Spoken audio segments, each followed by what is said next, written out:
ஆன்மீக பயணம் இலங்கை நோக்கி. நாங்கள் முதலில் ஒரு முருகன் கோயிலுக்கு சென்றோம். 11 முக முருகன். அருமையான கோயில். அழகழகான விக்கிரகங்கள். ஒவ்வொரு விக்கிரகங்களுமே கண்ணையும் மனதையும் பறித்து எங்களை அவ்வளவு மகிழ்ச்சி கொள்ளச் செய்தது. 11 முக முருகன், பஞ்சமுக கணபதி, பஞ்சமுக அம்பாள் என்று அந்த கோயில் அவ்வளவு சுத்தமாகவும் காணப்பட்டது. நாங்கள் அந்த கோயிலில் காலை சிற்றுண்டியை முடித்து கொண்டோம்.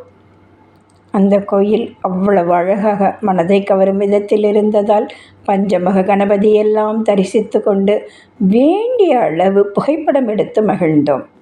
பெண்கள் எல்லாம் சுடிதார் போட்டிருந்தால் மேலே வேஷ்டி அணியும் கட்டாயத்தை கொண்டு வந்திருக்கிறார்கள். உடை அணியும் விதத்தில் அவர்கள் அவ்வளவு கவனத்தை செய்திருக்கிறார்கள்.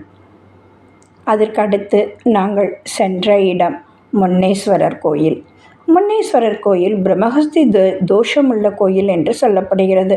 அந்த கோயிலும் அழகாக சுத்தமாக மனதை கவரும் விதத்தில் இருந்தது. நாங்களும் எல்லா கோயில்களிலும் திருப்புகள், தேவார பாடல்கள், 12 திருமுறை பாடல்கள் எல்லாம் பாடி மகிழ்ந்தோம்.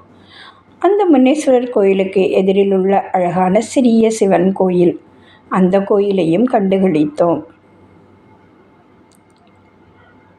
மனதிற்கு பிடித்த இடத்திலெல்லாம் புகைப்படம் எடுத்துக்கொண்டோம். அடுத்து நாங்கள் சென்ற இடம் திருக்கேதீஸ்வரர் திருக்கோயில்.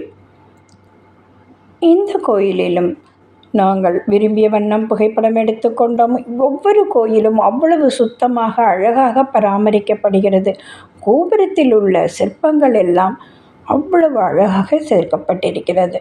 அதை முடித்துக்கொண்டு டீ டைமை முடித்துக்கொண்டு நாங்கள் இன்றைய பயணத்தை முடித்துக்கொண்டு விக்டோரியா கார்டன்ஸ் என்ற ஒரு ஹோட்டலுக்கு திரும்பி சென்றோம். இன்றைய பொழுது சிறப்பாக நடக்க அருள் புரிந்த அந்த இறைவனுக்கு நன்றி. நாளைய பொழுதும் இதேபோல் சிறப்பாக நடக்க அந்த இறைவனை வணங்குவோம். நன்றி, வணக்கம்.